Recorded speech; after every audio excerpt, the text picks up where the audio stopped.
Hey family, welcome back. MarshaunO'Laniyan here, your favorite life and relationship strategist, and I help women that are in long-term relationships or are married stop feeling disconnected and unloved in their relationship, then shift them to feeling heard, understood, appreciated, all while creating the intimate relationships and the intimate moments that she wants and deserves. Now you keep coming back to MarshaunO because you want to be a part of the top 1% of couples that have extraordinary relationships. Now, if you like any of my type of videos, and especially the topic here today, which we're going to talk about in just a second, then give me a thumbs up, because if you don't give me a thumbs up, then guess what? YouTube will not share the videos with too many other people. So go ahead and give me a thumbs up. And if you're watching this on Facebook, give me a like as well. Okay, now with that being said, we're going to talk about why men stop chasing you women, you ladies, after he gets you. Specifically, in the marriage stage, but at any stage this actually can occur, but I'm specifically talking about marriage today. So why do men stop chasing us ladies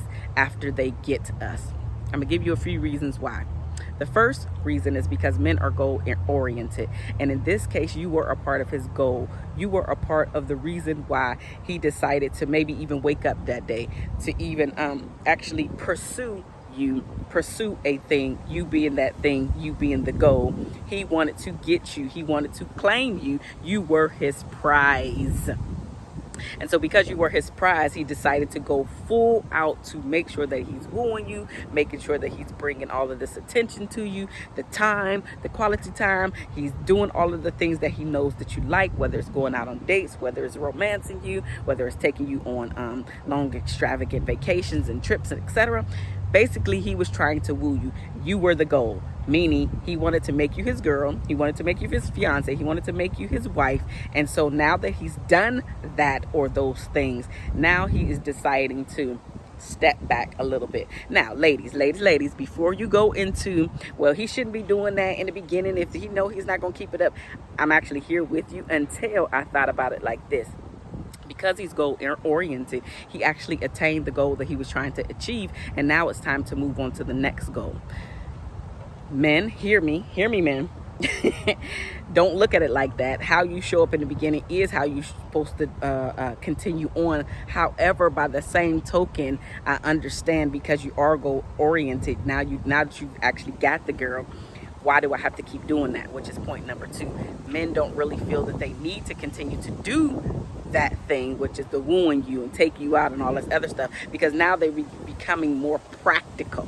They're thinking about your relationship in a more practical means. So why would I spend all of this money on movies and candies and all that stuff when we can be shifting and putting that money somewhere else? So they become more practical in the relationship and in the marriage, versus not realizing that the woman still wants, she still needs, she still desires all of the wooing and making her feel special and making her feel like she's the only one for him and everything like that. So it's a kind of a catch-22, unfortunately, but because you are here today, because you are learning this information today, what are you going to do with this information? There is no reason for you to no longer get mad at him. And if you're a guy watching this, there is no reason for you to get mad at her. You wooed her in the beginning, so now this is what she is expecting. Yeah, this is what she's expecting. So it would behoove the men to actually show up the way that they're truly going to show up later on down the line. But this is a reason why he's decided to stop chasing you, because he already attained you. Again, you were the goal. Another reason is because, why do I need to keep doing this thing? It's no longer practical. So that's the second thing. And then the third thing is just because he doesn't really feel that he needs to do this thing any longer. Again, because you were the goal, because he has already attained that goal. And it's just like, well, I could be doing X, right? I could be playing my video games. I could be working on my business. I could be, the list goes on and on and on and on and on. And unfortunately, the priority has now shifted from wooing you to paying the bills, or from wooing you to figuring out what's going on with the kids, or from wooing you to fill in the blank. Life gets in the way, and we don't realize, as couples, as people, as men and women in these couples, the things that can actually shift and change a relationship around if we sat down and thought about the next things and the next area that we want to improve on in our relationship.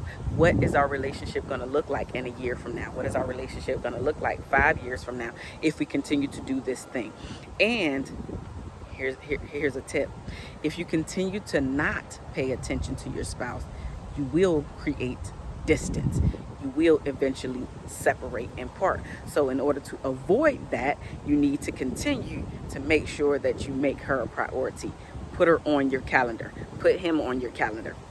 Whatever it takes in order to keep the relationship cohesive and actually continue to keep the connection going and thriving and even getting deeper and deeper and deeper and deeper. I love you guys. Again, give me a thumbs up. And if this is your very first time here, share this video with somebody that you know who needs to hear it, and subscribe to my channel. I love you guys. There is nothing that you can do about it. And I will see you in the next video. Bye.